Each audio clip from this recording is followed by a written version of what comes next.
পরিস্থিতি যেমনই হোক না কেন কখনোই তার ভয়ে পালিয়ে যেও না। সবসময় পরিস্থিতির মুখোমুখি হও। তাহলে দেখবে যে পরিস্থিতিটাকে তুমি সবসময় এড়িয়ে যেতে চাইতে, সেই পরিস্থিতি সম্পর্কে তোমার ভয়টা ধীরে, ধীরে শেষ হয়ে যাবে। আর যতদিন পর্যন্ত তুমি পরিস্থিতি দেখে এড়িয়ে যেতে চাইবে, ততদিন পর্যন্ত তোমার ভয়টা কিন্তু যাবে না। তাই যেমনই পরিস্থিতি হোক না কেন তার মুখোমুখি দাঁড়ান। হয়তো আমাদেরকে সেখানে কষ্ট সহ্য করতে হবে ঠিকই, কিন্তু একটা জিনিস খেয়াল করে দেখবেন, আপনি যত কষ্ট সহ্য করবেন তত আপনার সহ্যের ক্ষমতাটা অনেকাংশে বেড়ে যাবে। তখন আগামী দিনে যতই বড় বড় ঝড় ঝঞ্ঝা আসুক আপনাকে সহজে নাড়িয়ে দিতে পারবে না।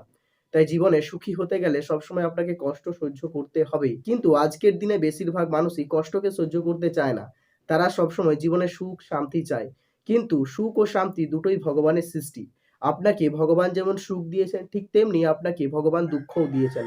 আমাদেরকে দুটোই নিতে হবে। কোনোটা একটা নেবো আর একটা নেবো না এটা বললে কখনোই চলবে না। সুখের দিনগুলোতে আমাদের মনোবল যতটা স্ট্রং থাকে দুঃখের দিনেতেও ঠিক তেমনভাবে আমাদের মনোবলটাকে দৃঢ় করতে হবে।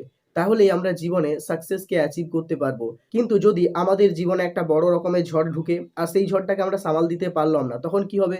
সেই ঝড়টা আমাদের জীবনকে সব ভেঙে চুরে তছনছ করে দেবে। আর আমরা কিছুই করতে পারবো না। আমাদের যে উঠে দাঁড়িয়ে আবার নতুন করে শুরু করতে হবে সেই ক্ষমতাটুকু থাকবে না।